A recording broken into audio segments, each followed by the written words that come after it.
Hello guys, welcome back to our channel.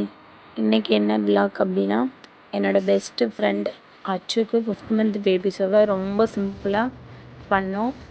First பெரியவங்க தான் நலங்கு வைக்கணும். ஸோ அச்சுவோட ஆச்சி ஃபஸ்ட்டு அவளுக்கு வளையல் போட்டு ஆசீர்வாதம் பண்ணாங்க. அப்புறமா அவங்க அம்மா அவளுக்கு வளையல் போட்டு விட்டாங்க. அப்புறம் அங்கே உள்ள எல்லாருமே வரிசையாக ஓவராலாக அவளுக்கு வளையல் போட்டு ப்ளெஸ் பண்ணாங்க. அச்சு எப்படி எனக்கு ஃப்ரெண்டு அப்படின்னா, 6th ஸ்கூல் ஃப்ரெண்டு தான் அவள். 6th 12th வரை நாங்கள் 2 பேரும் ஒன்றா தான் படித்தோம்.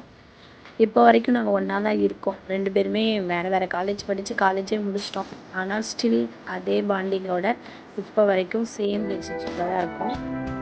ஃபைனலாக நானும் அவளுக்கு வளையல் போட்டு விட்டு ப்ளெஸ் பண்ணிட்டேன். அப்புறம் எல்லாருமே சாப்பிட உட்காந்துட்டாங்க. எல்லாருமே சாப்பிட்டுட்டு அவளுக்கு இது 5th மந்த் அப்படின்றனால நாங்கள் 5 வகையான சாப்பாடு தான் பண்ணியிருந்தோம். சாப்பாடு நல்லாவே இருந்துச்சுன்னு அச்சு சொன்னால். உங்களுக்கும் இந்த மாதிரி எத்தனை ஃப்ரெண்ட்ஸு, ஸ்கூல் ஃப்ரெண்ட்ஸு இப்போ வர சேம் பாண்டிங்கில் இருக்கீங்கன்னு சொல்லி கமெண்டில் சொல்லிட்டு போங்க. தேங்க்யூ ஃபார் வாட்சிங்.